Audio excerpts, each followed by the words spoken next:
back in the 1980s, just when the MTR was first being built. The big high towers of Central are not there yet. On Kowloon's side, obviously the airport was suppressing a lot of the development over through there.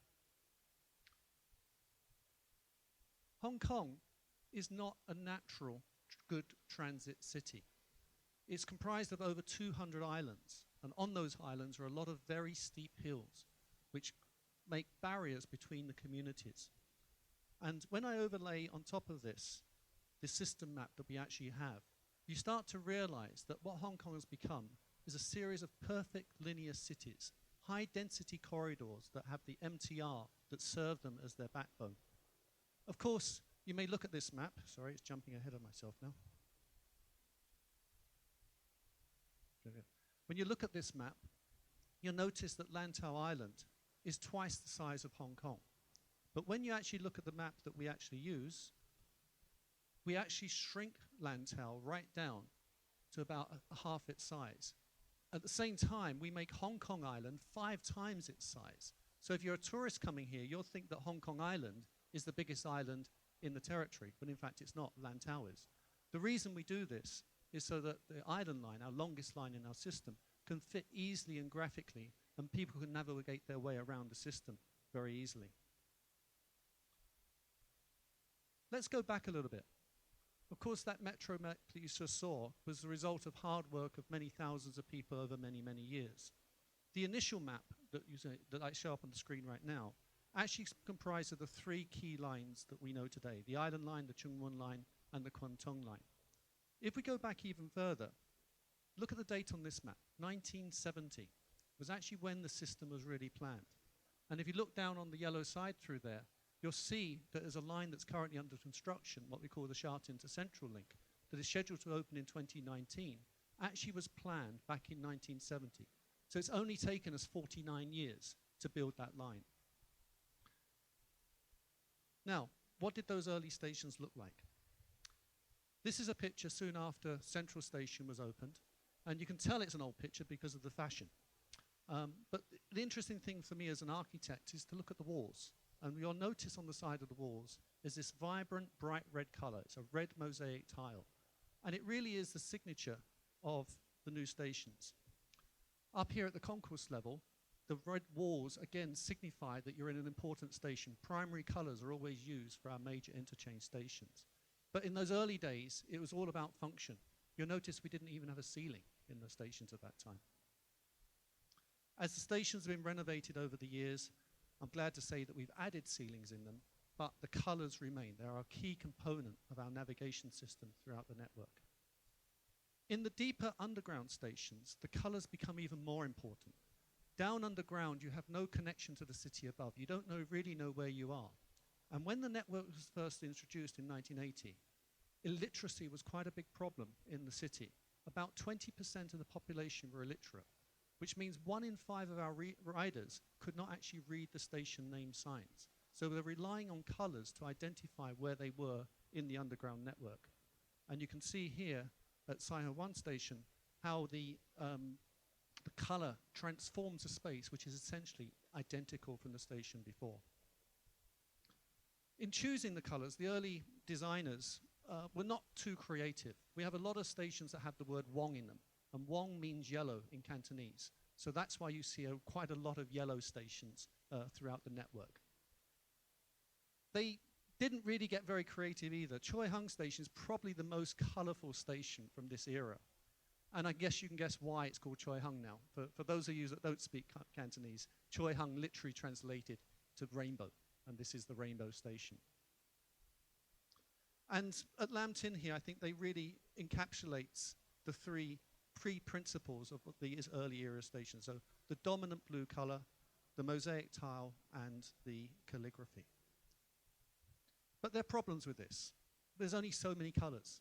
And here at North Point Station and Tin House Station, at first glance, they're absolutely identical. Now, when you're in a place where there's a number of signs and you can tell you it, that's not such a problem. But what happens when you get down to here? Which station is that? So there are challenges that we have, that the designers are facing when we design stations deep underground. I'd now like to introduce a personal hero of mine. somebody who I've always looked up to. He's the MTR's first chief architect, a gentleman called Roland Paletti. And this photograph was taken of him in London at one of the construction sites of the Jubilee Line metro in the city. When you go to the Jubilee Line, you'll notice instantly the connection with Hong Kong.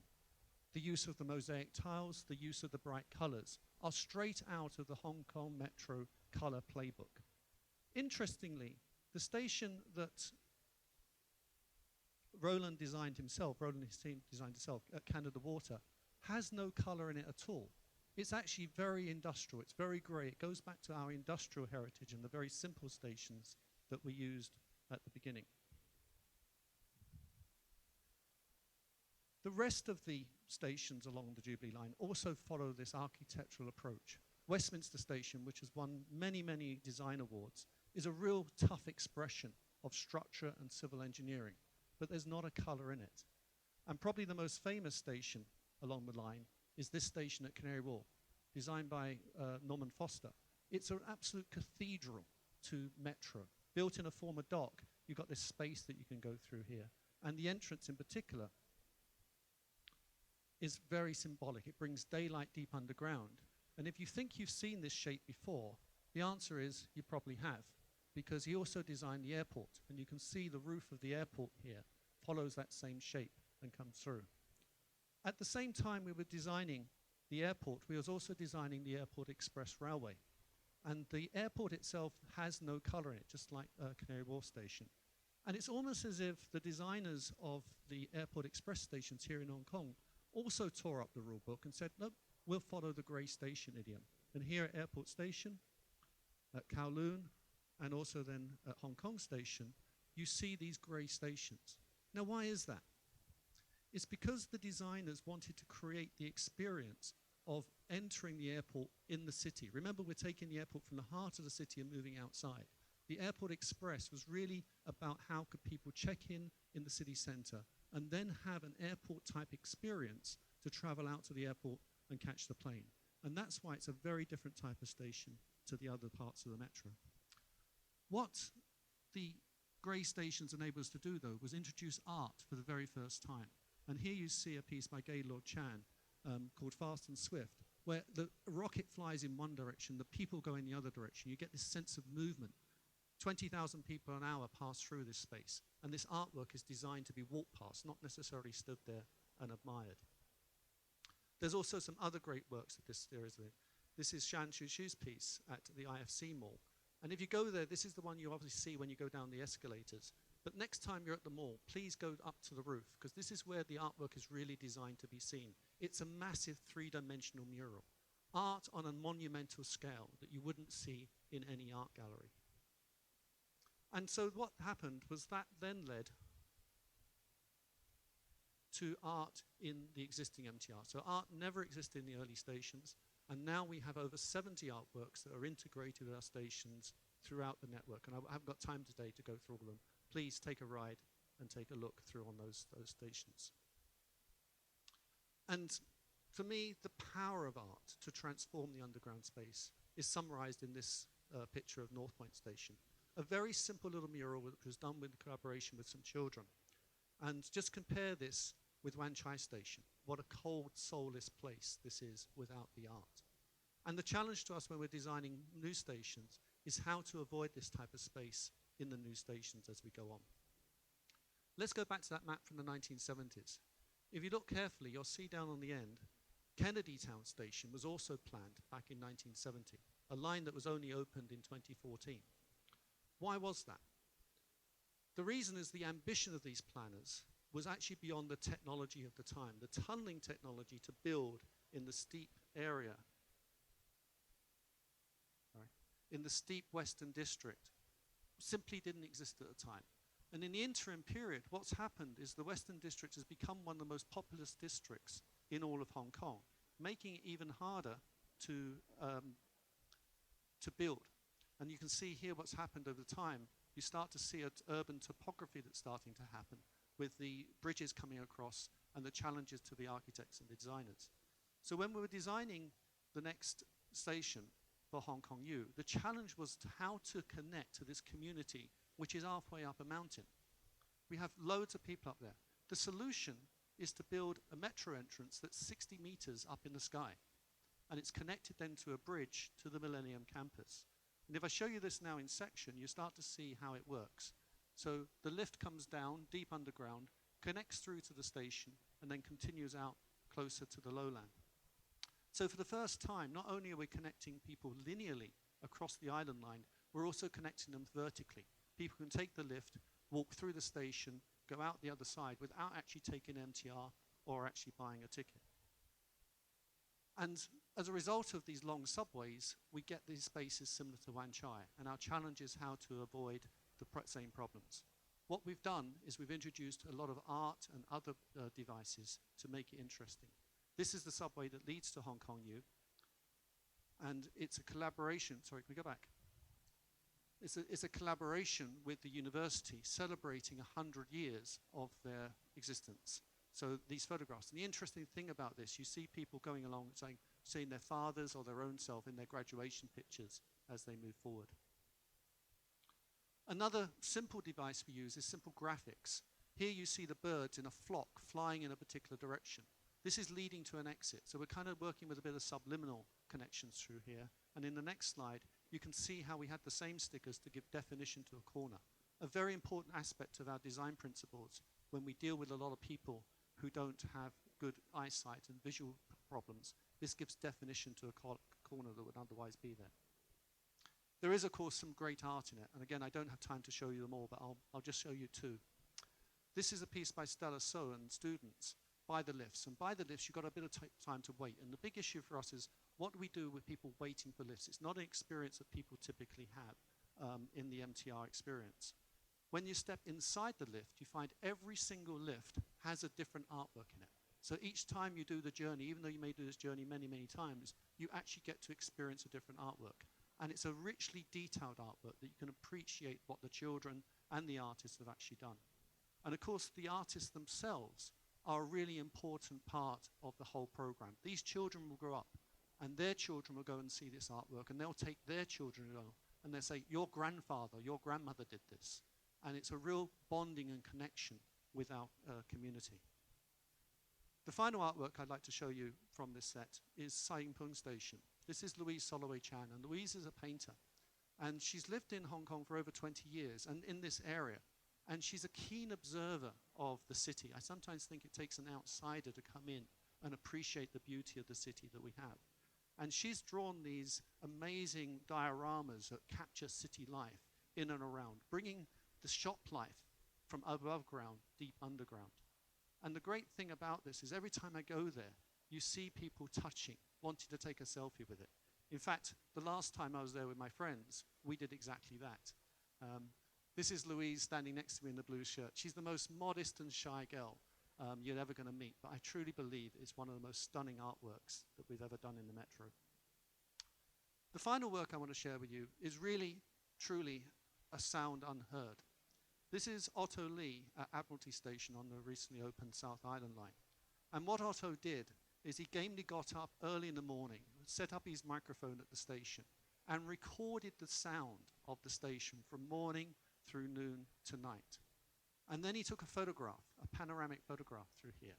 And along the two side entrances through here, each of those have been produced. So it's like a sound bar that pushes the sound throughout. And it's got a date stamp, a time stamp against it. And then these photographs that go through.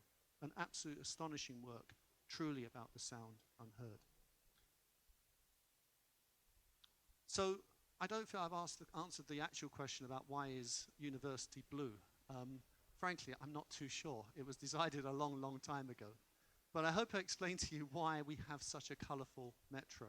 Also how important artworks are as part of that. Artworks that don't just look like pretty pictures on the wall, that actually resonate with the community, that add to the space and the experience of using the MTR. So the next time you take the MTR, I hope you ask yourself the question, what colour is my station? And if you look carefully in this picture, my station here is University Station because I stay right around the corner from here. Thank you very much for your attention.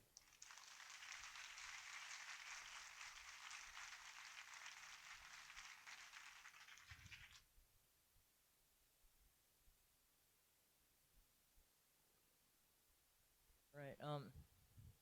Thank you, Mr. Mead. The MTR does tend to have a perception of being dull. However, I do believe that Mr. Mead's speech will have changed our perceptions.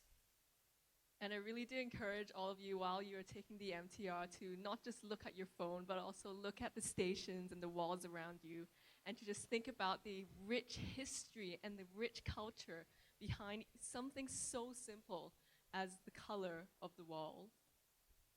And so speaking of the MTR, Deepan, isn't it amazing that so many people take the train every day? Yeah, and it's run on electricity too, and super unpolluting, especially in HK, which is like super polluted. But Yeah. why does it matter that we keep our cities clean and unpolluted?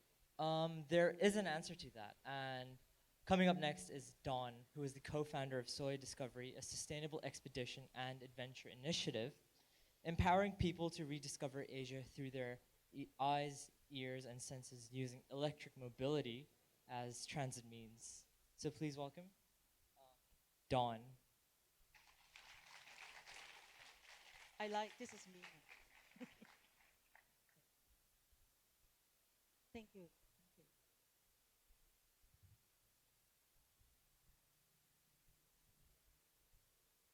Students.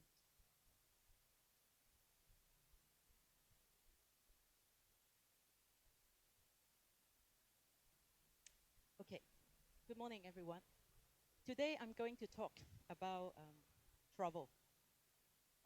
Thanks, Andrew. He is my old colleague. Now, everyone has been having an experience as a tourist, I guess. As tourist, you have an end destination in mind. You probably have a destination you want to go, whether it is to visit the world's top 50 destinations, or you just want to visit all the published 3-star Michelin restaurants, or you want to go to this ski resort. The problem of this setting an objective thing as a tourist is that once you have reached your end destination, you feel lost. Because your one and only objective has been reached.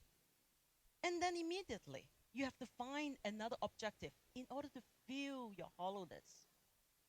But the difference as a traveler is that this is an experience. This is a learning. Whether it is positive or negative, the minute you start packing, the minute you start stepping out of your doorstep, it is the beginning of your journey. Whether it is positive or negative, you learn something. And the more you travel, the more you gain on your experience. Now, as a tourist, your experience actually is superimposed upon by someone else in the past. Someone else before you have decided your path, select the mobility choice, probably pick the restaurant for you and select your menu. Now, what is the problem? Now, if you look into this train station, this is the Shanghai South Station, is real picture. Life on an ordinary day. Now, if I tell you the distance of walking between the entrance of the station to the platform where you could board on this train is at least 1 kilometer. But you get a chance to grab a seat as wide as the one you could get from a first class cabin. Compared to if you take the car, probably is a 7-seater car, and you are stuck in the middle seat. How would you choose? Now that's why your experience could never be evaluated by anyone. Not by the travel blogger, not by this marketing manager of this transport company. Only you would be able to discover your own experience. Only you would be able to judge. In any Japanese restaurant, there are probably many ways to make this giant scallop very delicious. But do you have the knowledge, or do you have the courage to make it delicious? Or you just trust the reviews? Or you trust the chef? Are you sure that the chef knows how to make it the most delicious, the way you like? When someone may prefer to add cheese, truffle sauce to this scallop, some may like it raw. That's why, again, someone's satisfaction does not mean your own satisfaction. Now, one day, we'll wake up and want to rethink about the origins. Dov Sidman, the CEO of RRN Network in New York Consulting, RRN Consulting in New York, he has one put in his book that we will soon start wanting to reflect, and we will want to rethink, and we will want to reimagine, and we would want to reconnect with the most deep inside held beliefs of ourselves. Now, Thomas Friedman, the famous author for the book of The World is Flat and Thank You for Being Late, has once summarized these three factors that accelerate change in the next generations, being globalization, technology, and climate change. Now, this means a huge challenge for us as travelers because we have to find a way to live under the globalized era. Think about a way to take the benefits of technology while at the same time living under the heat of climate change. I have a friend. He speaks a lot about traveling with efficiency. Now, as a tourist, when he travels to another cities, he always pays a premium, wanting the other destination, the other city, to patronize him. He's grown up in a very affluent family. He always picked the best latte and croissant as breakfast. So when he grown up with this habit, when he travels to another city, he wants to order the same perfect cup of latte and croissant. Because this means comfort, reliability, and safety to this tourist.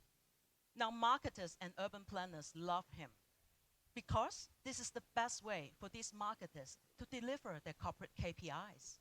But KPI is an amazing thing.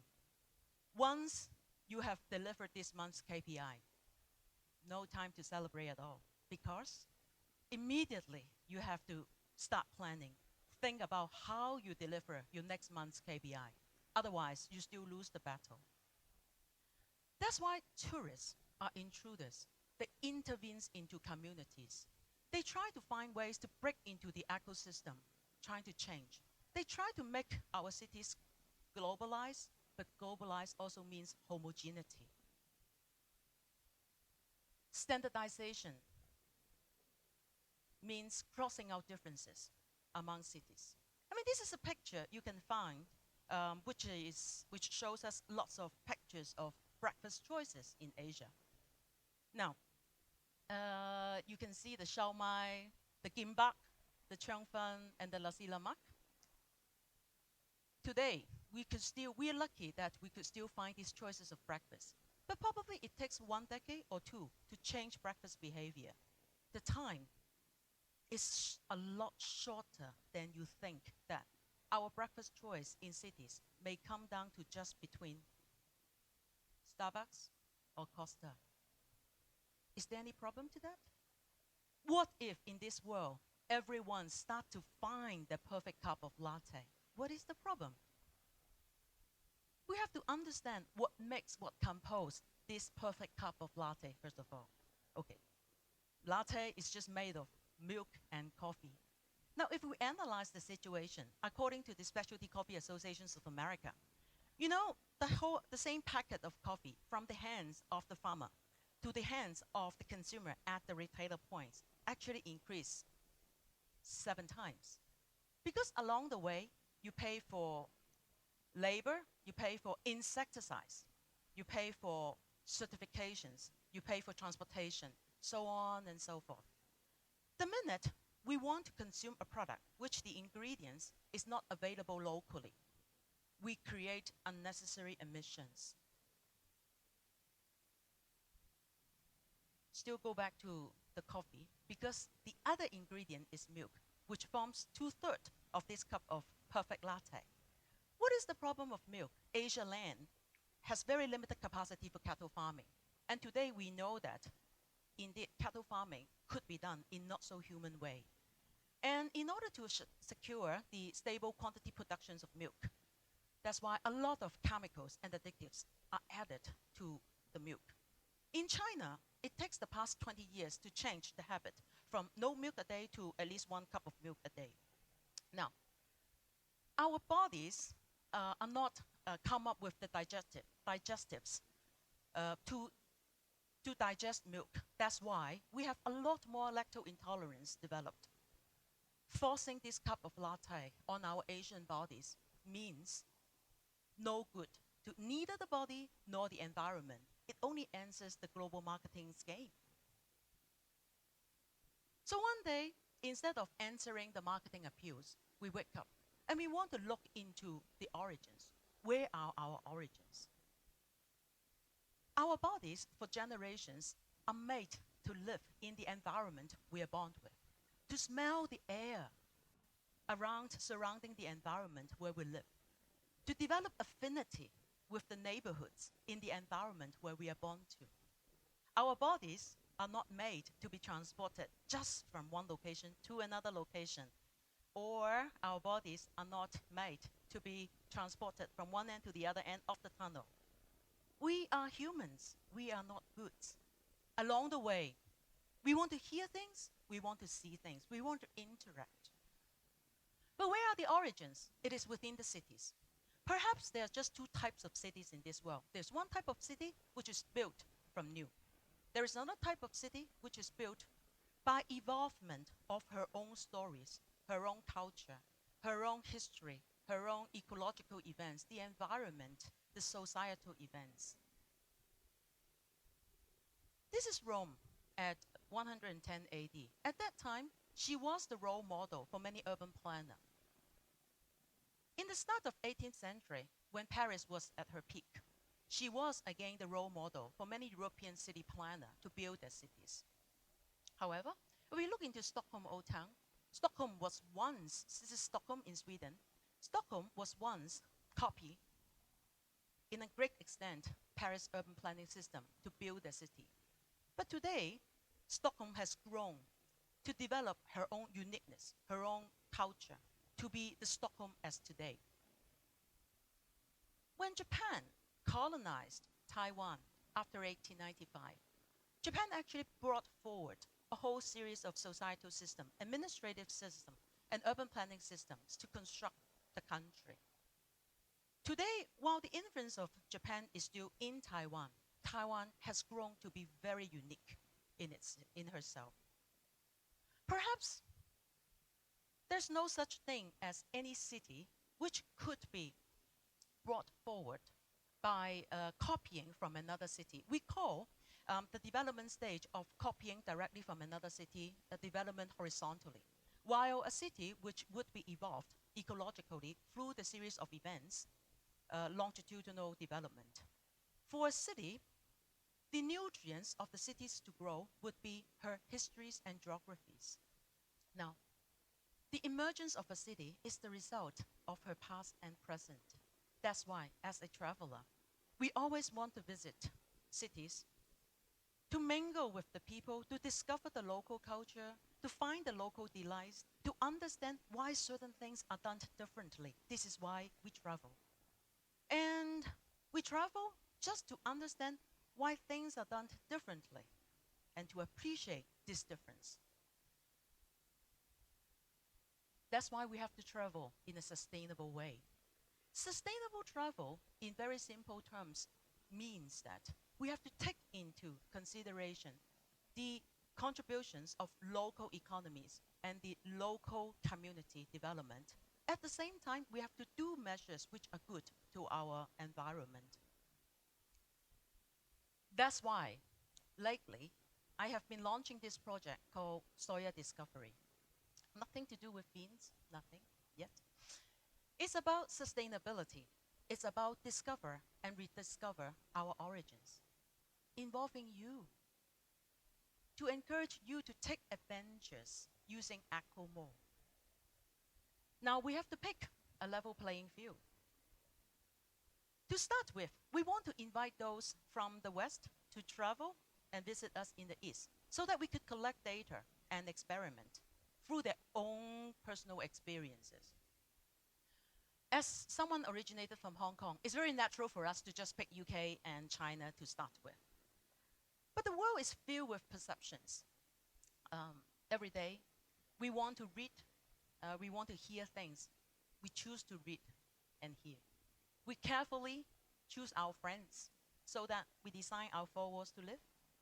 We applauded and debated with these friends we like. In the new digital age, interactive doesn't mean interactive anymore because, very gradually, we lose the courage to face the environment or the people that we are not familiar with. Now, thinking about China, what is your perception? But these are other people's perceptions. This is a picture. I just take it from the web. This is not your perception. This is not your story. Take a look at this picture. Are you forming this impression that, oh, China is again producing waste? What does it mean about China to you? For some people, this means home. For some people, this means money. For some people, it could mean fear. But these are just other people's perception because the other side of the story is that China, in fact, is today's the largest country that practice bike sharing in real terms.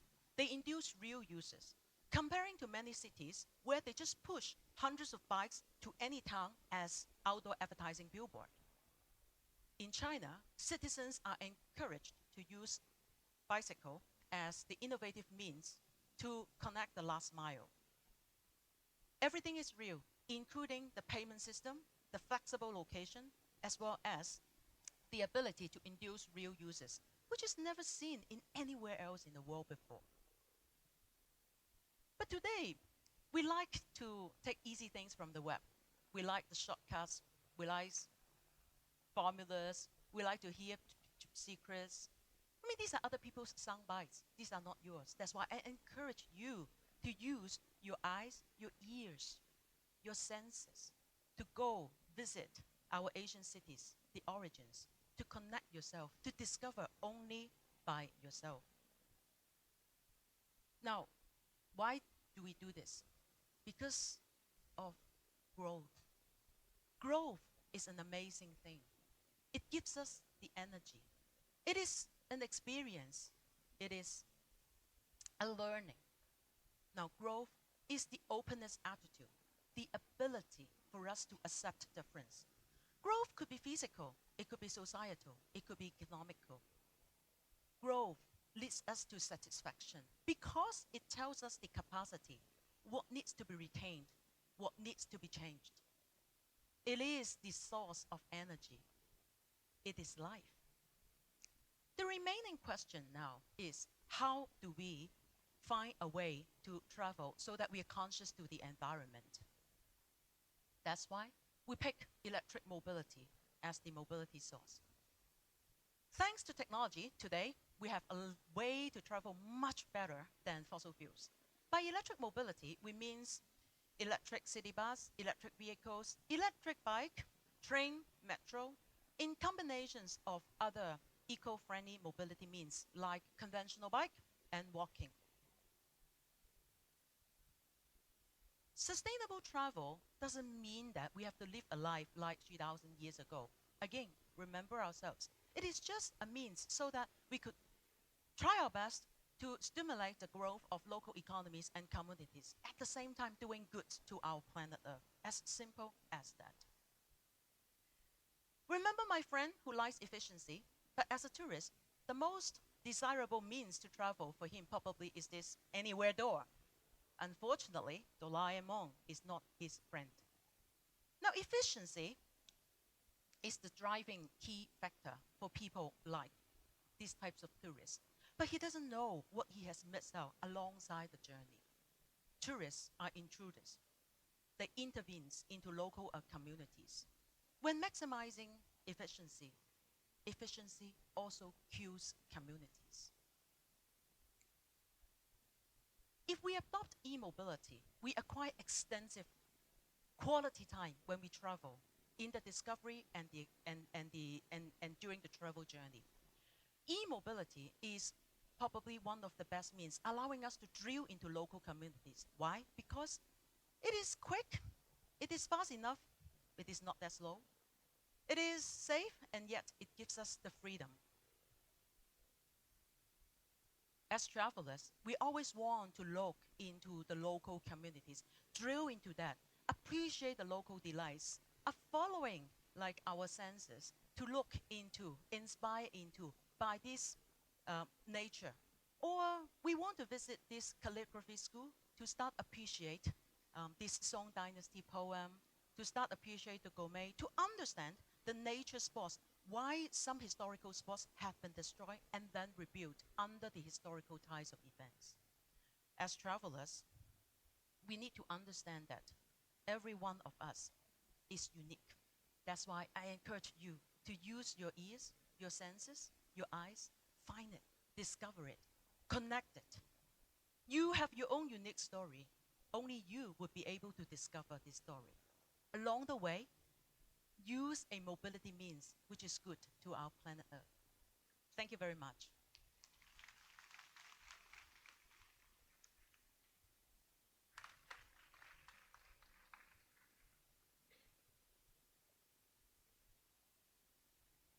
Thank you, Dawn. That definitely has personally shaped my view of traveling. Now, this summer I plan to go somewhere else, and I'll definitely take those considerations into mind. So, Deepan, do you have those people in class that are just super accomplished, even though they're just in university and have seemed to, have done so many things in the short period of their life? Sounds like me. You wish.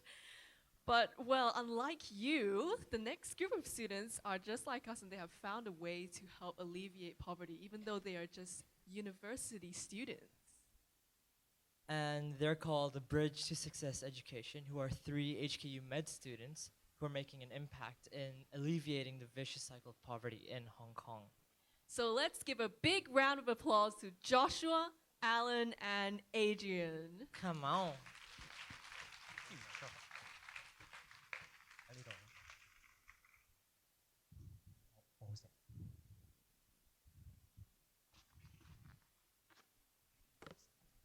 Testing, testing.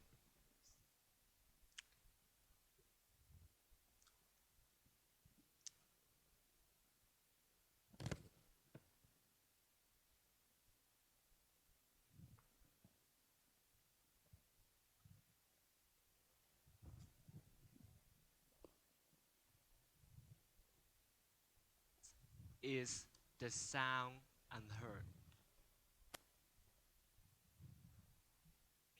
When poverty prevents you from learning. Hello everyone, I'm Joshua, and this is Alan and Adrian.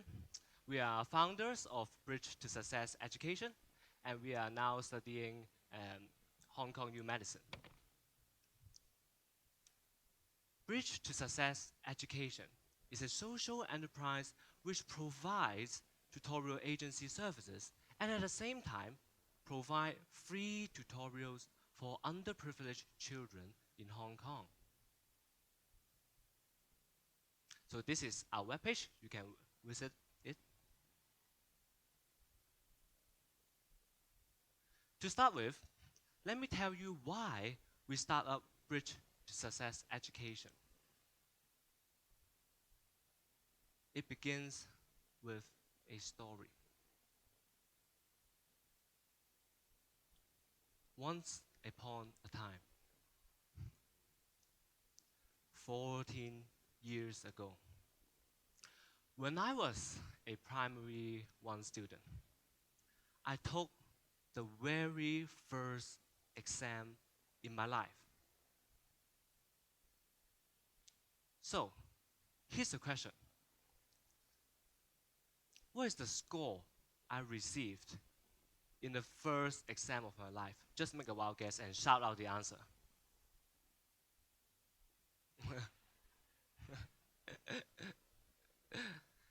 Yeah, so I think in your minds, you may think that I got a very high mark.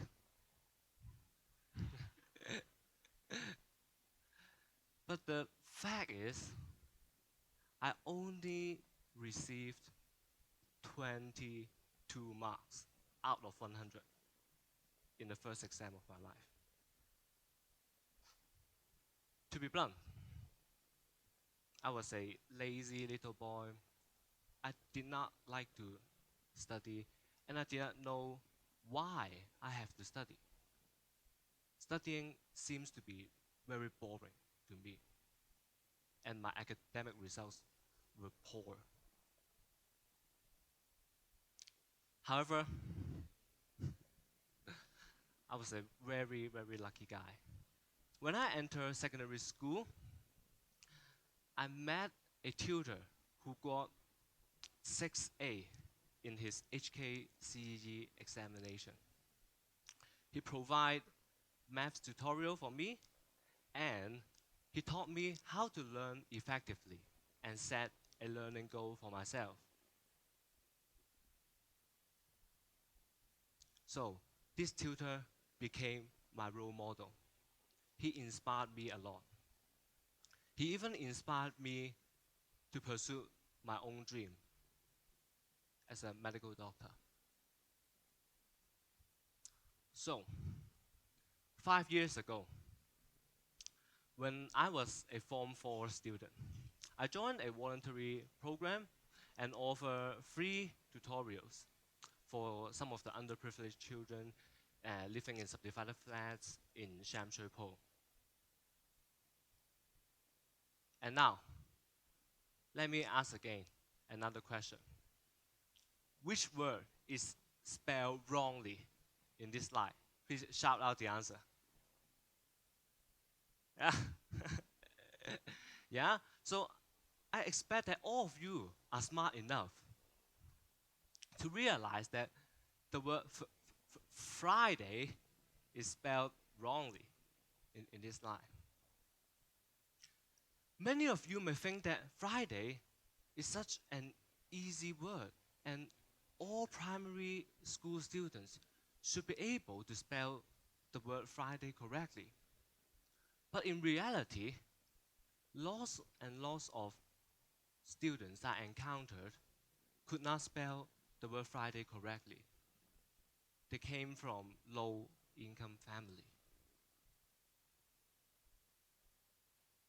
In fact, lots and lots of underprivileged children suffer a lot in our education system. Let us hear the sound unheard from them.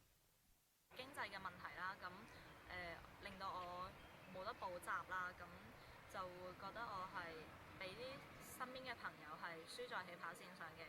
咁我啲朋友咧，佢會由初中開始就開始對各科咁樣開始補習啊，咁我咧就冇呢種資源可以俾到我，咁令到我而家英文咧都係好差嘅，同埋特別係喺聆聽同埋説話嗰方面啦，同埋作文方面都差嘅，好似係即少咗好多練習，好多機會。So after encountering so many underprivileged children, it led me to lots and lots of reflections. I was a lucky person, although my academic results in primary school was very bad, but I was lucky to meet a star tutor to help me with my studies, and my academic results start to improve gradually. But for many underprivileged children, they could not afford to hire a private tutor to help them and to change their life. And therefore, at that moment, an idea popped up in my mind. I hope that we could recruit some of the elite university students in Hong Kong to act as a voluntary tutor and help these underprivileged children to improve their academic results, and more importantly, be their mentor and inspire them so that one of the day they can enter university and they can pursue their own dream. That's why we start up Bridge to Success Education. Now, let me pass the time to Alan and talk about our work.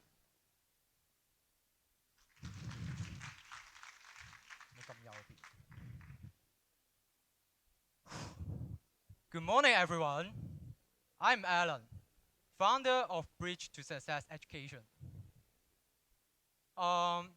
When we see the problems faced by the underprivileged student in Hong Kong, we, a survivor in this education system, sincerely hope that we could offer a helping hand to the underprivileged students in Hong Kong.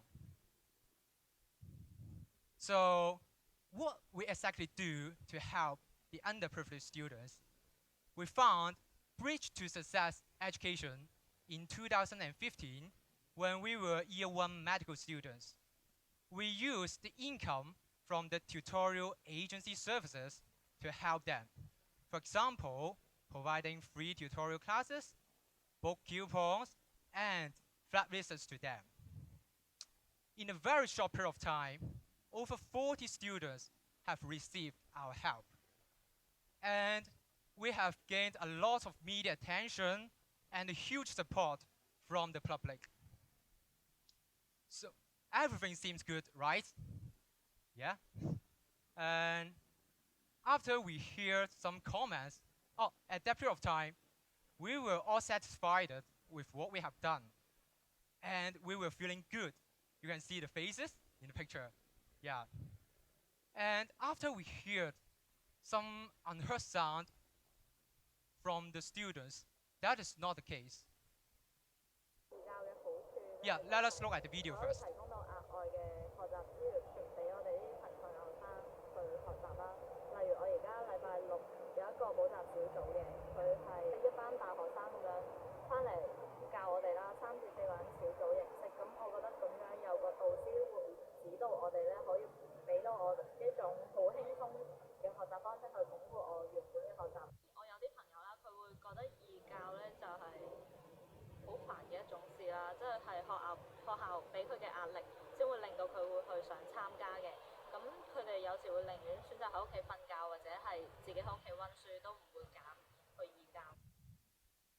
Yeah.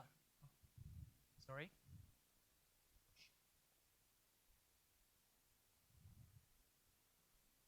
Can I go back to the previous slide? Previous. Thank you.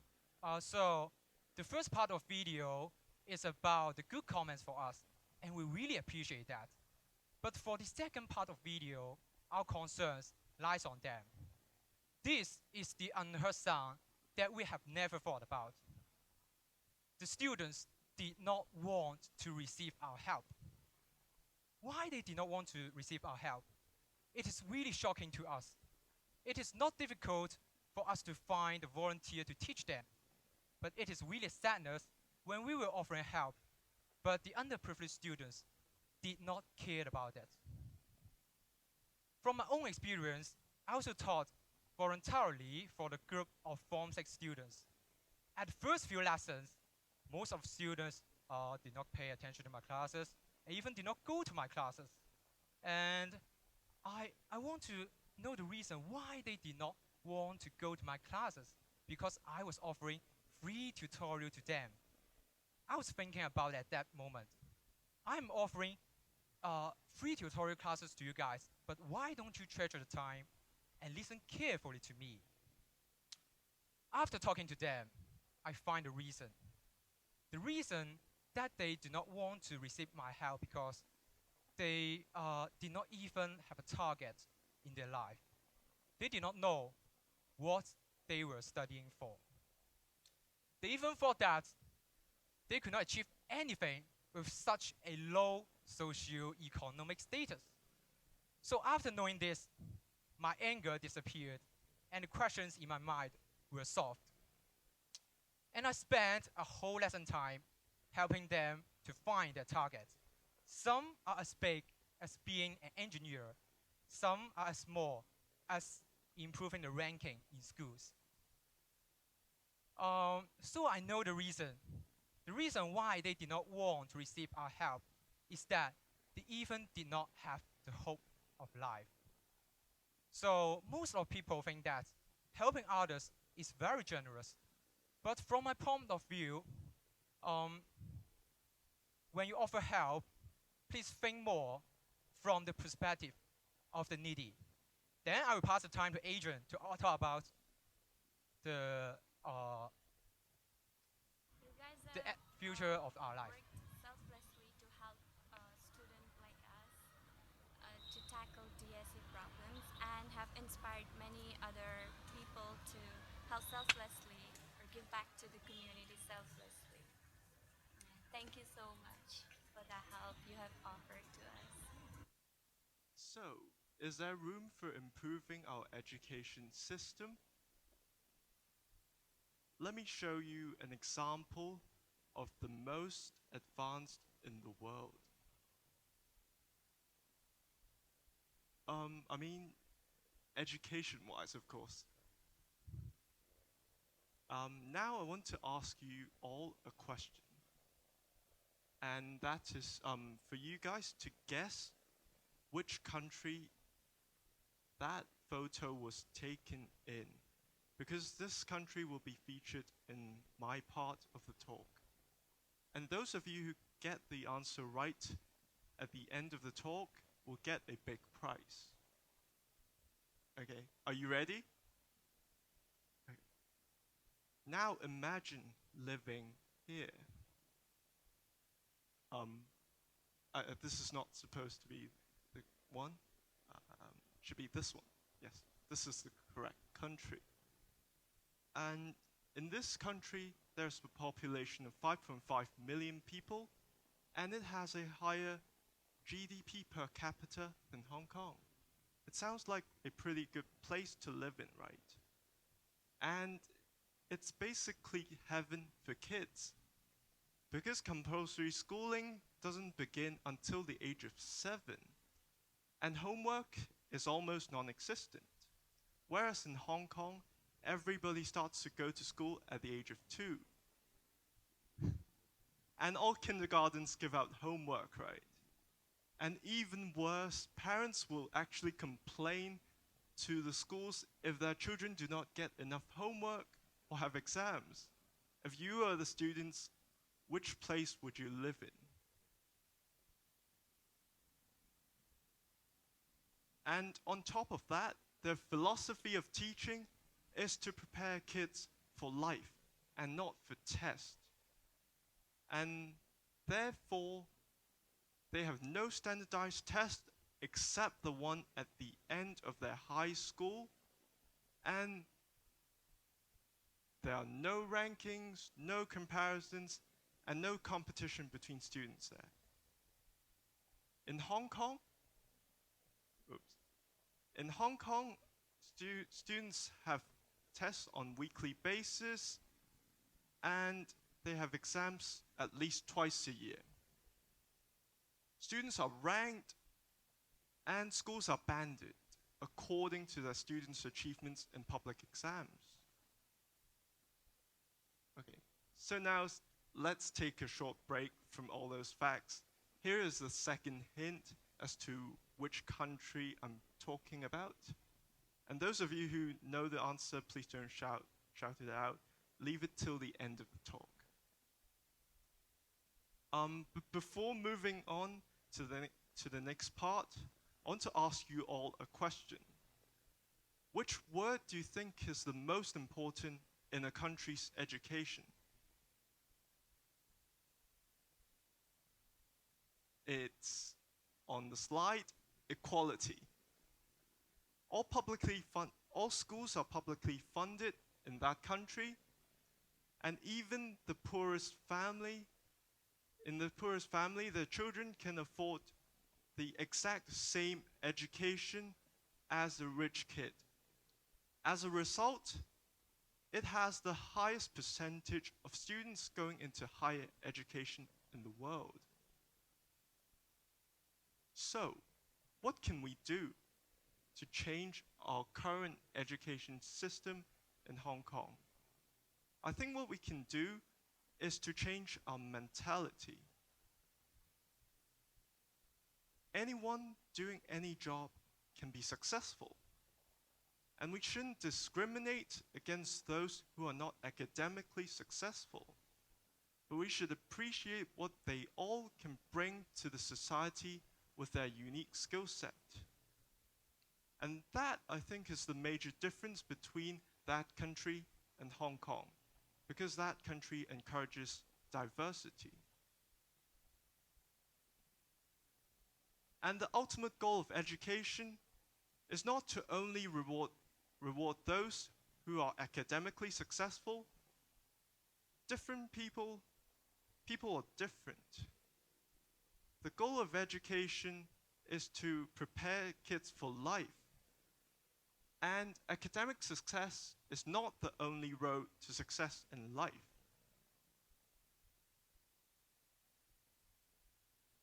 And in this photo, it was taken in that country. I want to show you guys that people there can walk their own paths.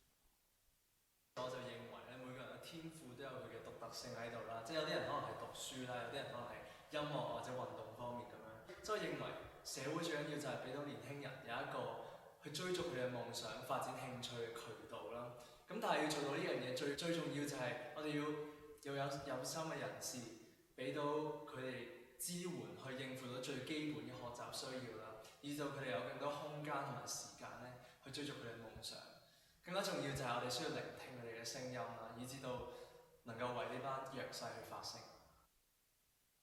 There's one final point I want to share with you guys, which is pro bono tuition is to provide equal opportunities and encouragement to all students, including the underprivileged. And the answer is Finland. For those of you who got it right, congratulations. And here is the QR code for those of you who are interested in becoming a pro bono tutor.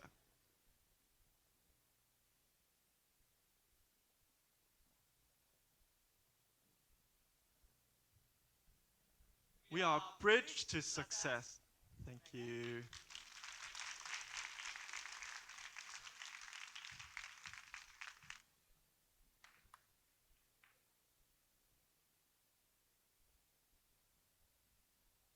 Wow, thank you very much for that inspiring speech. Man, I cannot ever imagine going through so much pressure, even as a young child. Like, back when I was in primary school, my school had a no homework policy.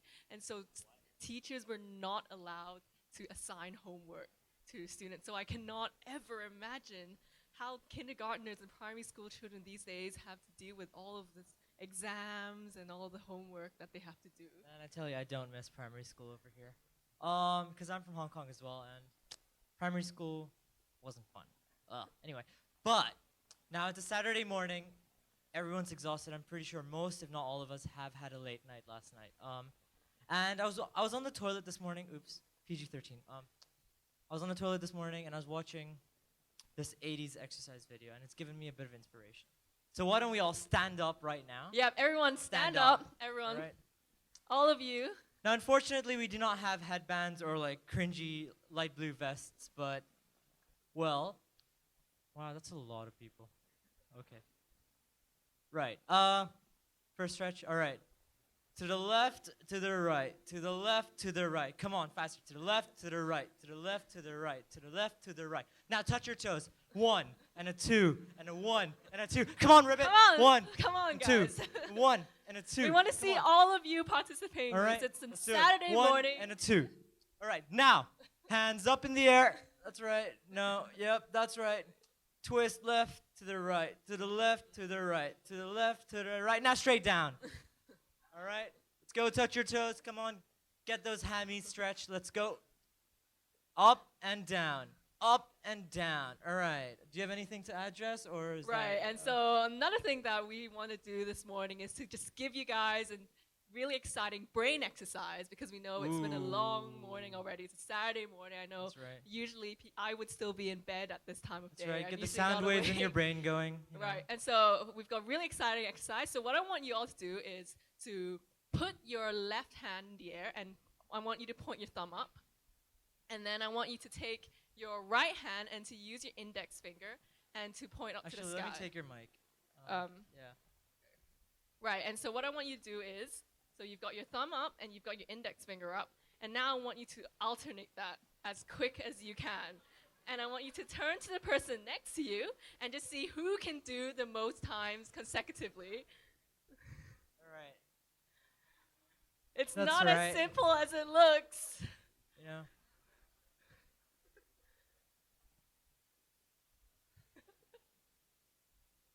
Ooh, I see someone at the back getting it.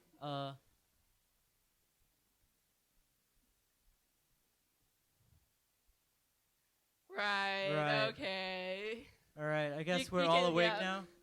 Yeah, you can all use it to challenge your friends or your family when you get home today. There are plenty of coffee shops at CUHK as well if you ever want to get a coffee. Just saying. Pretty good too. Yeah, so could we have everyone sit down again? And That's right. Thank you all for being such good sports. Really appreciate it. Who's next? Jess? yeah, after hearing so many inspiring ideas today, so we've heard about sound of the city, sound of the trains, the MTR, sound of tourism, and so what else, what other sounds unheard have we got up for today, Deepan? Well, those are all such positive things, right? But they're also sounds that we choose to avoid. And for example, the sound of death. And we're all afraid of the sound of death, right? And to be fair, what is the sound of death? And that is exactly what Professor Tony Mock is going to tell us today. And Professor Mock is from the Department of Clinical Oncology of CHK. And oncology sounds like a long word. Oncology basically just means the study of cancer. And he co-founded the Lung Cancer Research Group. And so let's give a big round of applause to Professor Tony Mock.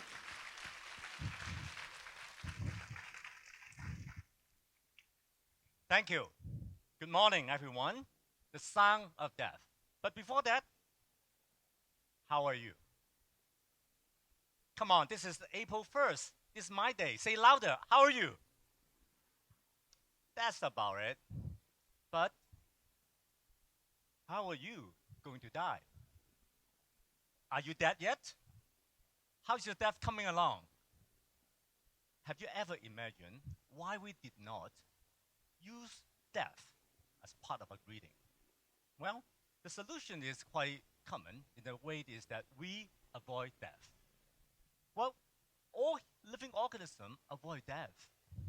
I mean, in a way, all living organisms are programmed to do two things, is to reproduce and to survive. In human terms, we call it to have sex and to live. But then, I mean, some human being will prefer to have sex more than living. That's why we call it safe sex. And so we actually avoid talking about death so much that we do not want to include this into a day-to-day conversation. Now, too bad. Next 15 minutes, I'm going to talk about death with you. What is the sound of death? What to do when you heard the sound of death?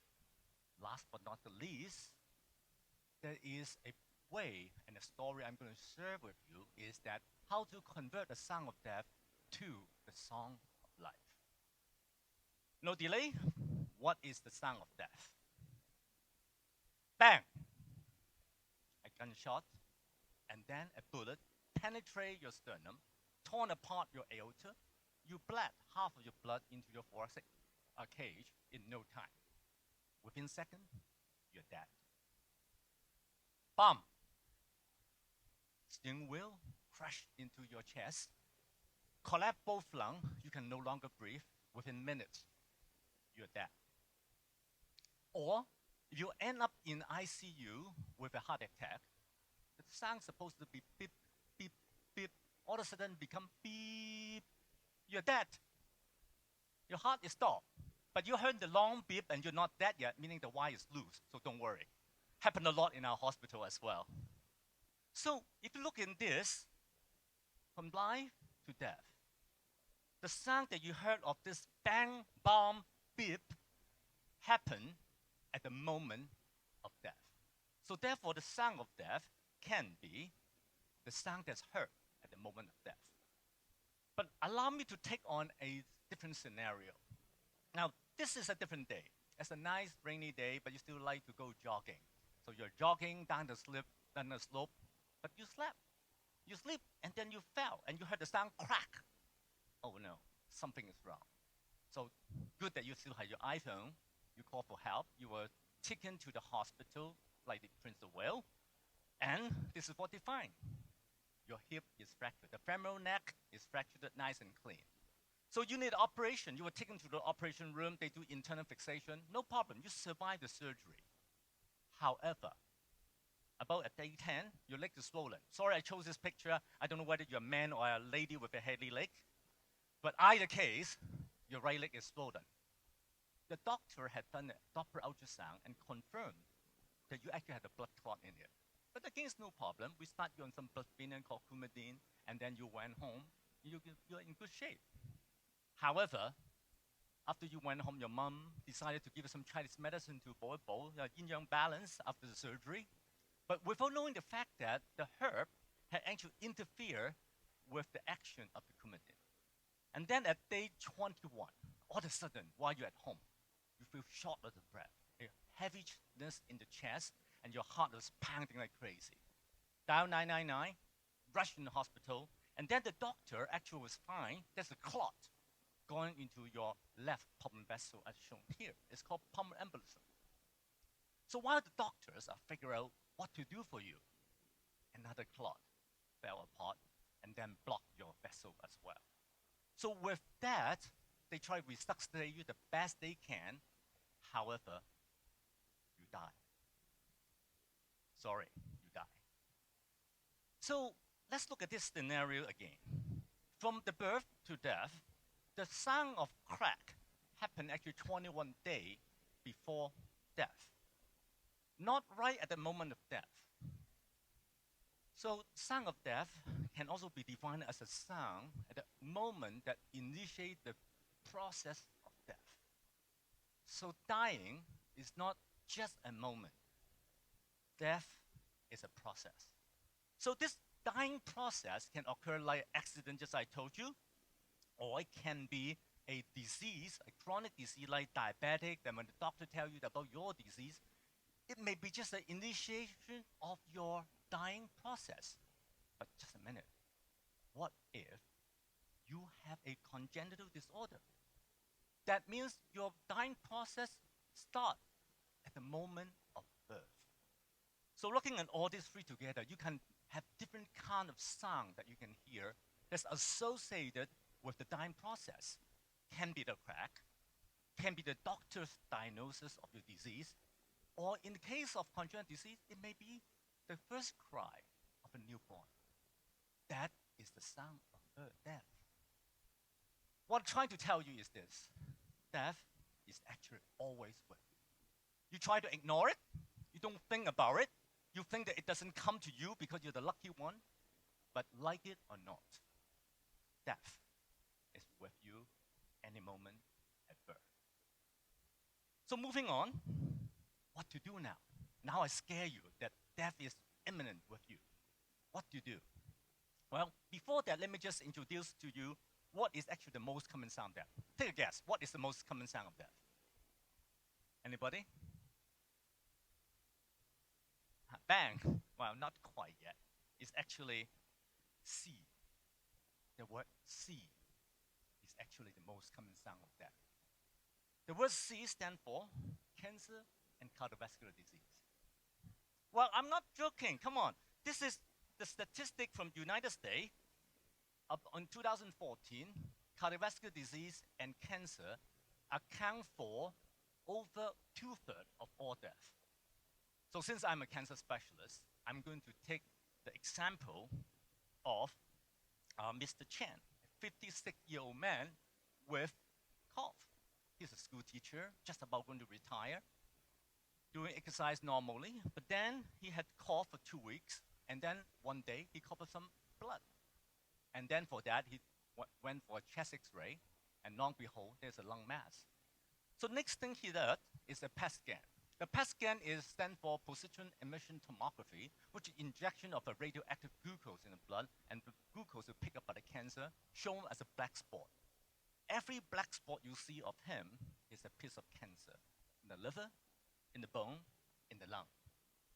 And then the doctor took a biopsy, and you can see the ugly cancer cell that is called adenocarcinoma of the lung. So he actually has stage 4 lung cancer now.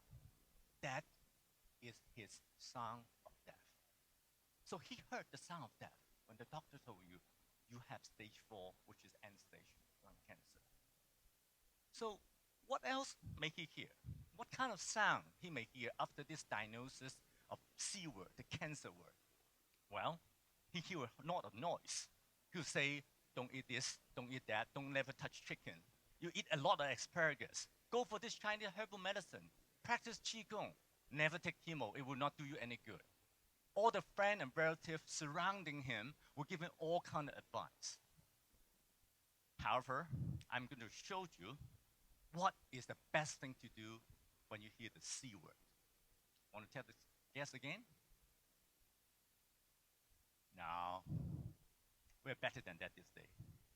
The best thing you can do is the S word. Well, no, it's not shit, okay? You say, you get cancer, I get shit, man. Yeah, you can do that, but it's not going to cure your disease. But S actually stands for science. Why is that? Well, it's very simple, because cancer is science. We study it, we learn a lot about it. Cancer is the cell that's mutated, that had actually uninhibited growth, grow continuously, and invade the surrounding area. More than that, it actually can migrate through the vascular and lymphatic system. It travels. Other cells cannot travel, but cancer cells can travel. But with this ability to grow continuously and able to travel, they were able to kill. They migrate to the bone, break the bone, causing pathological fracture. They migrate to the brain, causing you disability in talking, eating, and walking, resulting in death. They migrate to the liver, obviously it's a dead liver, that causing hepatic liver dysfunction, and then you turn jaundice. Or you can migrate to the pleura, inducing a lot of fluid, so much so that your lung actually drown your own body fluid, the pleural effusion. So cancer is science, but this cancer with the ability to grow can kill. That sounds quite sad. However, what can we do? I'm going to share with you the top science that we can offer you with cancer management. What to do with this C word when you heard it is this top bit of science. Are you ready for it? Well, this is the alphabet. Not just a simple alphabet from Sesame Street, but it's an alphabet that actually represent the cancer gene. This is a list of driver oncogene. We have studied and learned that these are the genes, upon mutation, are the ones that drive the cancer growth.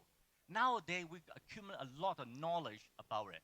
So just to touch academic stuff, I try to avoid that. Cancer gene is actually the intrinsic gene that causes tumorigenesis, get the cancer to get going. Right now, we know about 140 of them. And each one of them, most of them actually are being in charge of either cancer death, apoptosis, cancer growth, or the control of the genetic information. Any defect or combination of this defect will result in cancer cell or the cell to grow continuously and being able to migrate. So understanding of it, controlling it, inhibiting it is one good way to treat cancer, the sound of death.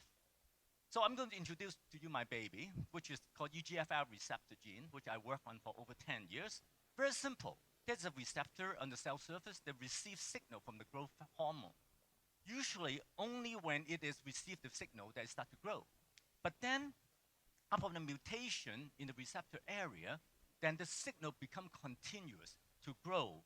And then this continuous signal just go down and then resulting the cell to grow continuously. So in principle, if we're able to inhibit it, cancer will stop growing. And this is exactly what I've proven in Asia.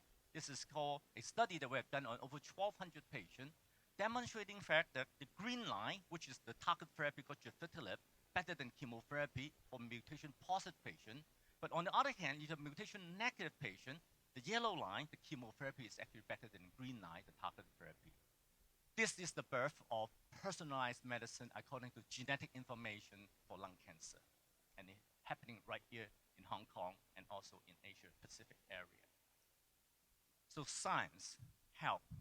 Going back to Mr. Chen, with this picture, he was, in big trouble with symptom, cough, and also with bone pain.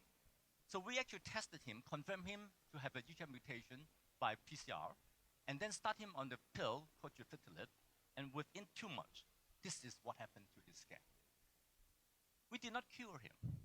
However, we make him live longer, better, 1 pill a day, back to being a teacher, doing what he liked to do. This is what science can do when you hear the sound of death. Moving on, the last part. How would you convert the sound of death to the song of life? You can live longer, but can you really make it into the song of life? Limited by time, I'm only going to share with you one story. A story of a hero, my hero, and also hero to a lot of people in Hong Kong. And that is Mr. James Wong. Famous writer, songwriter, actor, singer, CUHK expert. He is actually influenced the Hong Kong culture all by himself. He also chain smoked, and he became my patient in 2001. But he make the wishes that to live a normal life as much as he can, the way he always been, regardless of diagnosis of stage 4 lung cancer when I first met him in 2001. But he have one problem. He is a celebrity. He doesn't want anyone to know about it except his own wife. So I have to keep the secret with him, but which is not a problem usually. But then one problem comes. After I treated him for a while, started him on chemotherapy, he was doing better. He said, Tony, I am just being invited to host a talk show for Asia TV. A talk show host, well, he's quite good at it. It's not a problem for him. But one problem, he lost all his hair from chemotherapy. How can he go out being talk show host without people knowing about his cancer? So he only ended up 2 choices. Either he forfeit the opportunity, or he go out and let people know that he got cancer. Maybe he get even better rating with that. But he doesn't want to do either. He said, I want to do it. He think of a box. And now, this is the show that he have done. The 3 bald head guy. So he invite 2 other famous bald guy, and then to do the show with him. And so as if he really shaved his head for these 2 guys. This become one of the popular show at that time in 2001, 2002. So popular it's become adopted by Taiwan, and they moved to give this show in Taiwan. So diagnosis of stage 4 lung cancer, doing a talk show with no one knowing about his own diagnosis because he want to live the way he want to be. But things doesn't stop there. After the show, one day, we had lunch together, 飲茶. And he said, among many CUHK, he said that, I want to do a PhD. I say, what? So why do you want to do PhD? The most famous guy, you don't need a PhD. He said, I want to do it because I always want to do it. Because I never have time, now I have extra time, I want to do it. The other reason why he want to do it is a simple fact that he's the best person to do it, doing PhD on Canton pop. No better person in Hong Kong can do that as a PhD thesis. I can't deny him the opportunity. I said, although your condition is not so stable, but we try our best. 9 months later, this is his PhD thesis, and which is in June 2003. He finished his thesis, and then 2 months later, he got his PhD. No longer just Jim Sok, it's Dr. Jim Sok. In the face of a stage 4 diagnosis, you want to finish a PhD with the hard work he has done. And only in November 2004, we announced his death. He died as Dr. Jim Sok, but that's not the most important message for him. The most important fact is that he heard the sound of death, but he converted to the song of life. How can he do it? What did he do? Well, if you look into life equal to living, equal to dying, there's a 2 way of looking into it. First, you can look at it as a concurrent event, but more living. When you go dying, you got less living, more dying. So a lot of people will, at the moment of the diagnosis of cancer, of a serious illness, facing death, they are doing more dying than living. They see life is going to end. A lot of my patients ask me, Doctor, am I 等死? Am I waiting to die? I say, yes, you are, so am I. Let's wait together. So this is what happened. Waiting to die is a conceptual action. But this is the way I see life. Dying and living are parallel events. Why? Because you are dying at the moment of birth. So all the events after that are concurrent happening. So even though you got diagnosis, all across the time, you have the same thinking. I'm going to die tomorrow anyway. I'm going to live today as well as I can. If you are able to confront death, you are able to confront life in the same time. So even when the message, the sound of death arrives, it doesn't bother you because you have always been existing with living and dying in the same moment. Allow me to summarize. Sound of death is always around us because death is with us, and so we have to recognize their existence. What to do? Well, we have to remain radical, rational, and also we have to remain scientific when we confront it, such that we can prolong the survival the best we can with the help of the science and the knowledge. Last but not the least, if we are able to do living and dying simultaneously, we will know how to celebrate life simultaneously. So I would like to share with you Mark Twain. The fear of death follows the fear of life. A man who lives fully is actually prepared to die at any time. With that note, I thank you for the past 15, 20 minutes sharing about death with me. I wish all of you to have the best of the life and best of the death to come. Thank you so much. Thank you.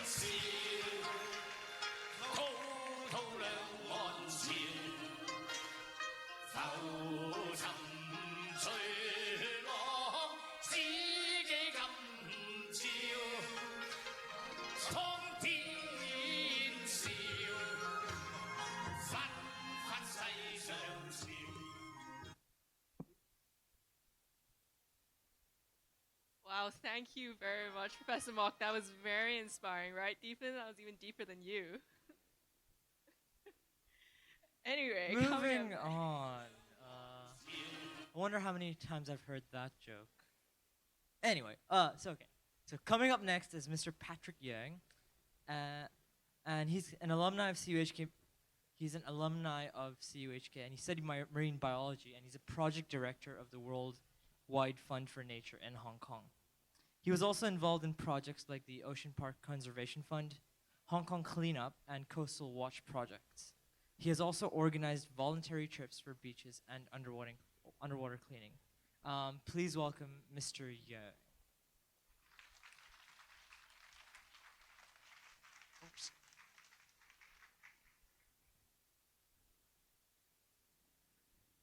Hello, everyone. My name is Patrick, and I work on marine conservation in Hong Kong. So I'm also an alumni here, and I studied marine biology and marine conservation for almost 10 years here already. So I love the sea. So do you? Anyone loves the sea? Please raise your hand. Wow, a lot of you. So I hope you will find my talk interesting, and you'll get something back from this talk. So I pose you a question first. So what is your impression of the Hong Kong seas?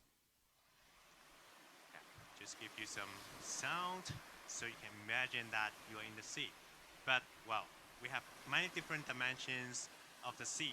So what can you think of now about the sea? Is it like Victoria Harbour? Every Hong Kong people would visit the Victoria Harbour, and every tourist do it as well. Or do you go to Harbour City to enjoy the sea, eating, shopping? Or in summer, Do you also visit the beach and enjoy the wildlife there? But wait, what do you see at the beach? What kind of animal do you encounter the most at the beaches? You will see a lot of humans, kicking their feet in the sea and lying on the beach and enjoy the sunshine. But, well, is that all about our Hong Kong seas? Perhaps not.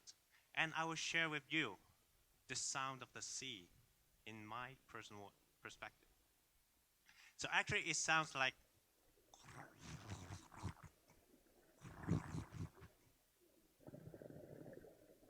it's like this. Yeah. So actually our Hong Kong sea is very vibrant, and you can see a lot of corals, fish there.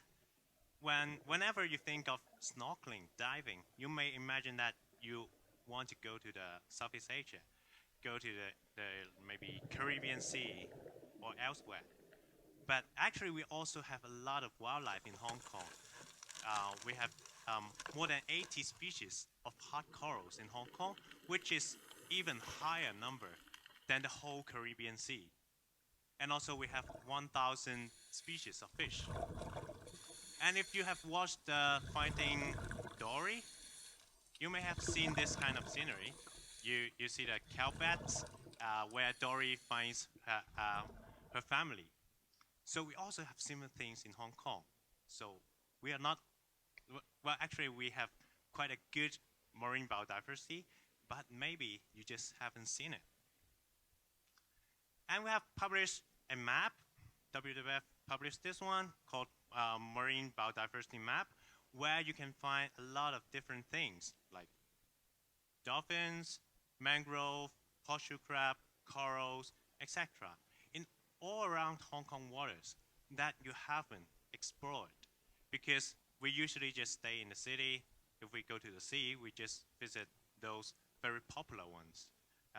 But if you really try to explore our Hong Kong waters, you may find a lot of amazing stuff. However, is it really as good as we just showed you? There's also some sound unheard. So I'll bring you to the sea and see what's happening. So this is what I also see when I go diving. Some plastic bags, for different type of uses, metal cans, and plastic bag. And so you can imagine that, well, in Hong Kong, our sea has a lot of wildlife, but it's also facing some serious marine litter problem. We can find all sorts of things that you use daily or you see daily, but they ultimately go into the sea.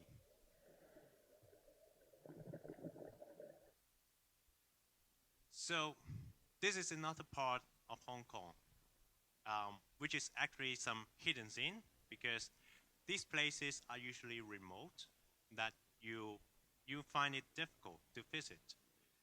For example, the beach on your left-hand side, it is completely covered by litter, and I will talk to you more about this one.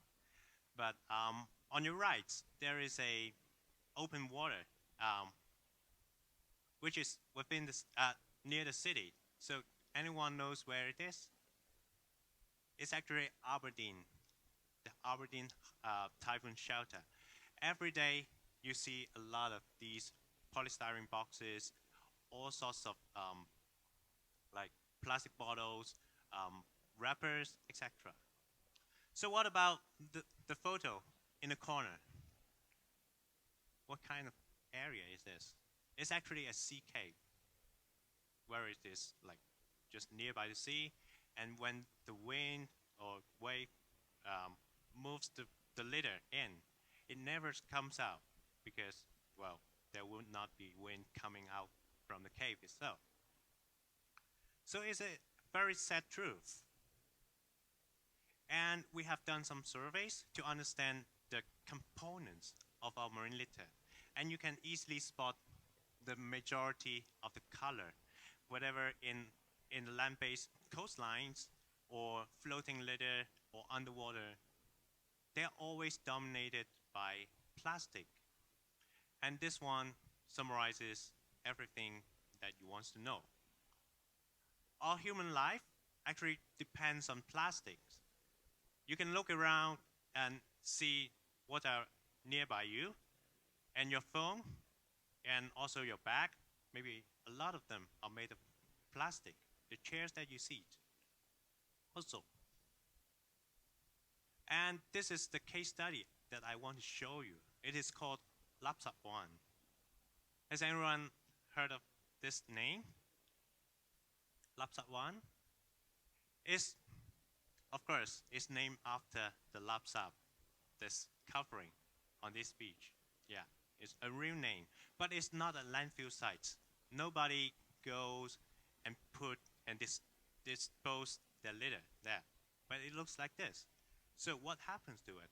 And I will also show you a sound unheard, because, well, you know, the sea won't cry. My presentation title is called "Do You Hear the Sea Cry?" But you know it won't cry, and even if it cries, you won't see it because the sea is completely water-based. Yeah, even if it cries, you won't notice it. But it also cries indirectly through other media. 鶴咀係位 So 於 this 石 is 澳嘅南端，係 Lapsap 海岸 One, 保護 and 區之一。 I'm taking you 我哋 there. 由筲箕灣搭車去鶴 So we 咀， can take 沿 a 途風 take a 景都好 bus 靚。 from 用咗 Shaokei 9個 One, 字 and 先 then 至 you 到， go 咁 hiking 但係穿過松 down 林 to Lapsap One. 再行多15分鐘。 Yeah, so it's not an easy way, not a normal hiking route. So 呢一度 this 每 is 行 the 一 sound 步， that I 踩 want 住 to show. 嘅都係垃圾， Have you heard of 唔 this 少 kind 係 of 發泡膠， lapsap sound? 行嘅時候都企唔穩。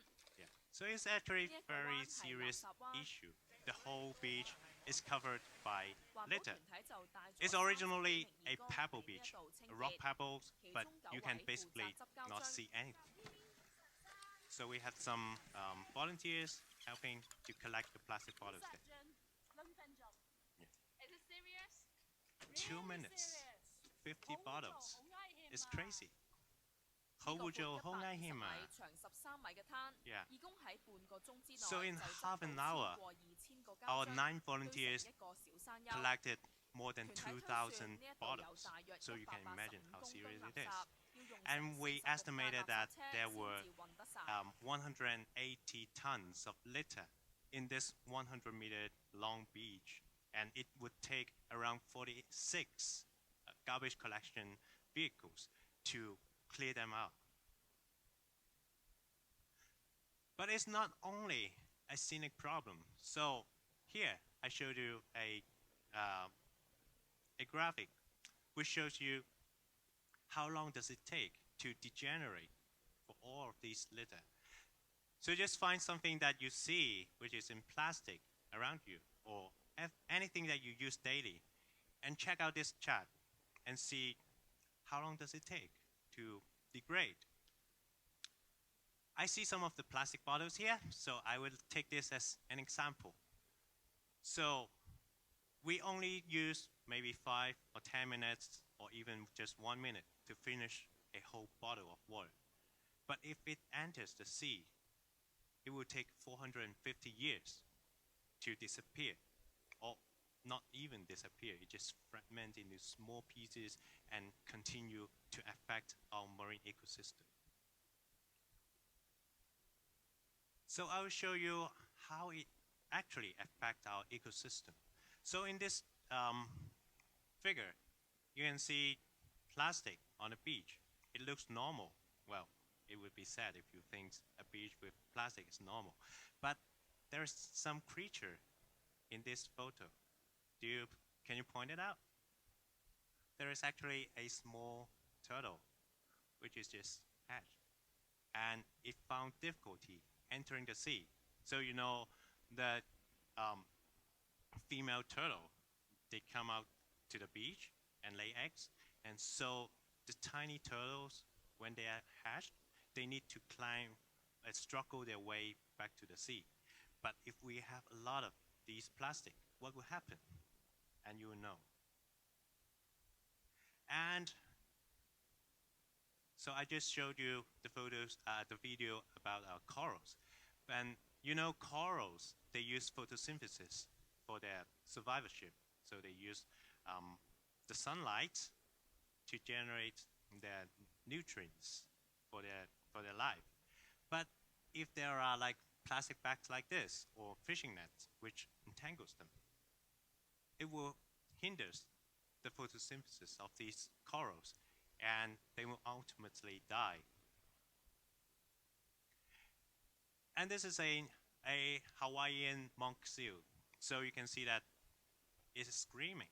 So although I don't play the sound here, but you can imagine it's saying, ah, ah, ah. Yeah, it's very sad story. And but it is a lucky one because someone took a photo of it and he didn't let it go, but he go and like clear all the nets and ropes and set it free. But the sea is very big and there are a lot of these seals or dolphins or whales out in the sea which needs our help, but we cannot just save every one of them. So what else can we help? So I'll tell you more later. But these are all examples from overseas. What about in Hong Kong? This is a turtle that we found in Sai-Kung in 2015.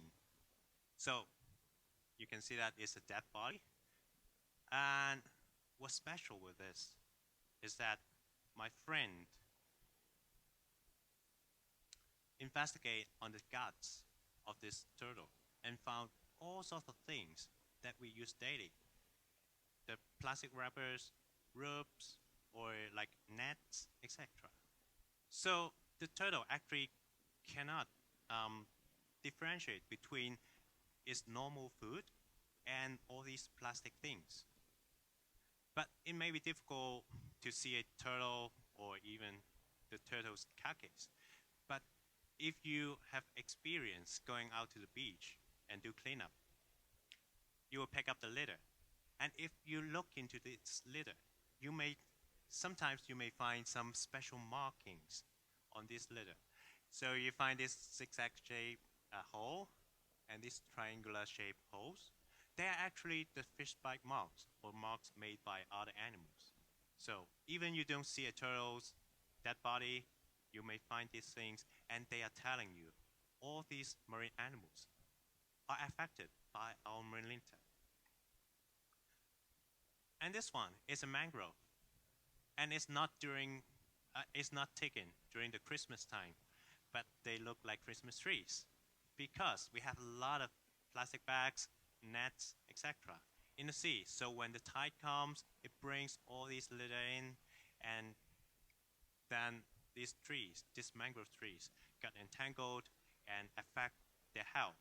And also these are important habitats of other animals like the crabs or fish nursery, etc. So if they are damaged, so what will happen to our whole ecosystem?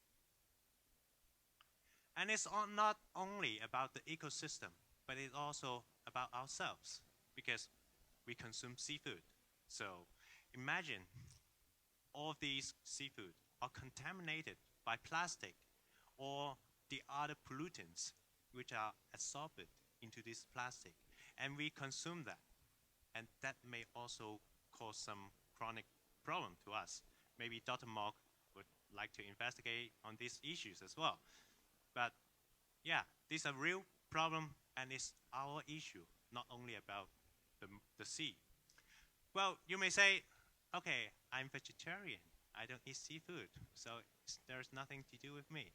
But actually the sea is providing a lot of ecosystem services to us. A lot of the oxygen that we breathe in, they come from the sea. And also the different marine habitats or marine animals, plants, they are taking up the pollutants and try to filter the water for us to give us cleaner water.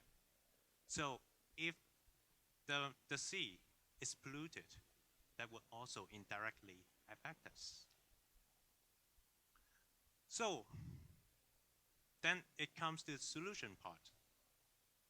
And before that, we have to know where exactly all these litter comes from.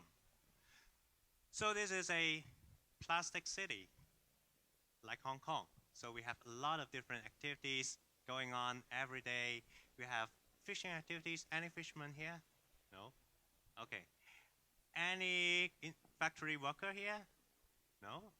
But we have a lot of normal people who may go to the beach and have beach parties or boat parties, and you go barbecue near the beach.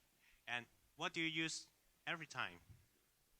Before you go to the beach, you will go to supermarket, buy all plastic bottles, plastic plates, plastic cutlery, and use them and dispose them.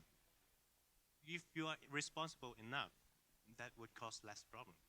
But if they are left unattended, they may ultimately be blown into the sea and cause problem. And you may say, I never go to the sea. I hate the sea. So it's still not my problem. But you see, there are people here in the city, and there are drains, rivers in the city. And actually all of these are linking to the sea. So whenever you go out, or maybe after this talk, you go out and you see the drains, you can easily find a lot of litter inside. The cigarette butts, the plastic wrappers, handkerchiefs, etc. So this problem is about every one of us. So after we know all these, so what would you commit to do? What can you do to help our sea?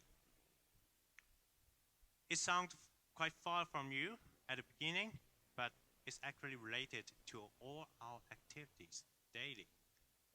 And actually, everyone can contribute to this, not just by joining for beach cleanup to compensate for like your duty to the sea, but you can actually help reduce the marine litter at source. So some easy thing that you can do is like this. You can use substitutes to maybe plastic bags or containers by having like wrappers like this to buy your sandwich, buy your bread, or even other food. And you can bring your own cutlery when you go and buy takeaway food. So I bring it every day. Well, usually not in my pockets, but just for for this talk. So you can have your own spoon, chopsticks, or even plastic straws. You can replace them with other types of straw, which can be reused and cause less harm to the environment. And as simple as bringing your own bottle is easy. So you can just bring it and refill it every day or every hour, depending on your consumption of water. And it can be cool. Mine is like a air tank for diving. And you can have your own cool bottle. Oh, thank you for showing me your bottle. It's nice. But that's only about individuals' actions. But we have a lot of university students or a lot of other people who are working in different fields already. And actually everybody in this society, every company, every kind of organization can do their part as well. For example, this one is a fashion design company, and they are using the plastic bottles or abandoned fishing nets from the sea to create their own products. So they actually look very normal, just like what you're wearing, but they are actually from marine plastics. And another example, a coffee shop. They encourage people to recycle the plastic lid, and if they recycle it, then they can get a free upgrade of the coffee. And also a lot of coffee shop now offers discount when you bring your own coffee cup to buy your coffee. And one last example from Sweden. the McDonald's can also help. How can they help? They can let people exchange hamburgers with cans. So if they collect 10 cans and go to McDonald's, then they can get a hamburger. Or 40 cans can get a Big Mac. So it's a good deal, and it encourages people to actually reduce the waste and recycle whatever they generate. So one last example, well, I said last, but this one is the very last one. I just knew that University of Hong Kong has just announced the ban of plastic bottle in their university. It sounds ridiculous, but they are reaching it. And by doing it, you can actually help to reduce a lot of these disposable items and also change the habit of people. Imagine you're in the university, they don't sell you plastic bottles.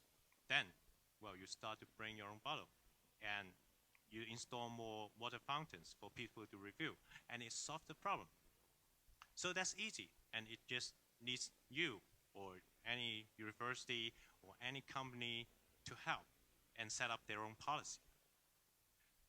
So by doing all these to reduce the waste at source, then we can try to help transform all these dirty beaches back to the beaches that we can enjoy. Then we can go diving, see the beautiful marine creatures. So that's all for my sharing for today. Thank you.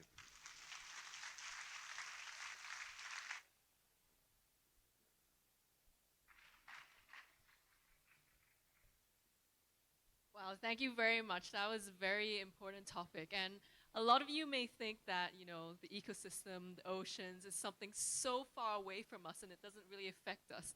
But it actually affects every single one of you. It affects you, it affects you, it affects you. And so what happens is you eat the fish eat the plastics, and then you eat the fish. And I actually read an article and that said that, just try and guess, Deepan, how many percent of people do you think has plastics in their body? 100% because I'm so plastic. Well, how many percent do you think normal people of normal people savage. have know. plastics in their body? 10%? Way higher than that. Okay, let's say 70. Even higher than that. What? 90? Yeah, over 90% of us have plastic in our body. And so actually, this is a very prominent issue that affects every one of us. Yeah, that's pretty scary. Anyway, so far it's been an exciting morning session. Wouldn't you agree? It's pretty great, right? We've had amazing speakers, but do you think it's time for us to wind down a little before we go to lunch? Yeah, Deepan, what's up next? Well, we've invited an amazing, talented violinist named Joyce. Joyce is going to bring another kind of sound that is often forgotten by us, and it's the sound of classical music. Now, I haven't heard classical music in, 3 years since I left high school? So I'm pretty excited. She's going to give us a little taste of the Bach solo violin sonata number 1, namely Adagio and Fugue. Did I say it right? So let's welcome concert mistress of Cheung Orchestra, Joyce Lee. Come on.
Thank you so much for the wonderful performance.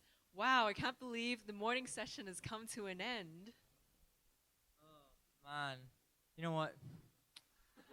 I'm starting to hear another type of sound unheard. That's my stomach, you know. It's like it's starting to call me, you know. It's like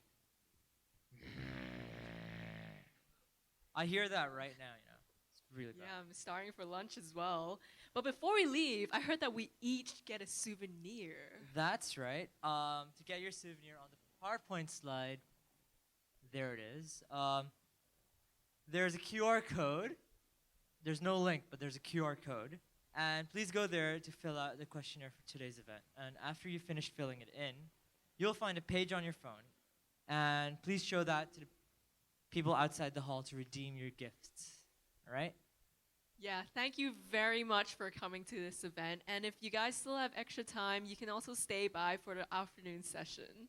That's right. And before we forget, we have to thank a lot of organizations and people for today's event. This would not have happened without them. And they're the following, all right? We've received generous support from the CUHK Internationalization Fund, Lee Woo Sing College, CUHK Business School, this very beautiful building you're currently sitting in, Qingdao, not Qingtao, not the beer company, Qingdao, U Finance, and By the Way, which is an app, not By the Way. And thank you all for making this event possible.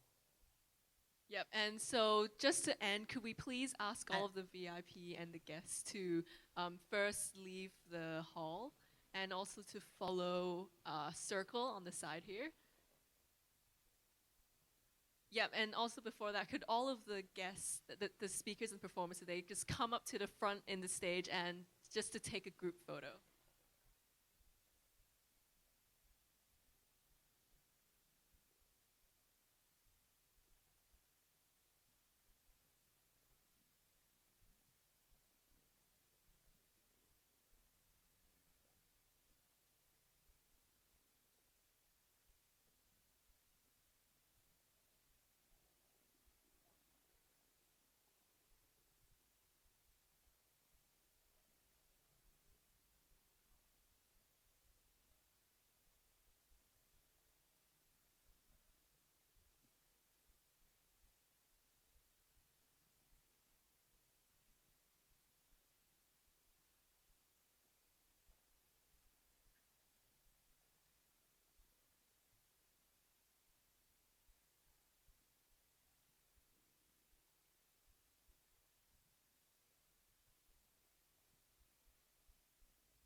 Come on, guys, smile. You guys look so miserable. Everyone smile. Right. It's a Saturday morning, yes. But hey, it's Saturday, and it's April Fool's Day. Saturday.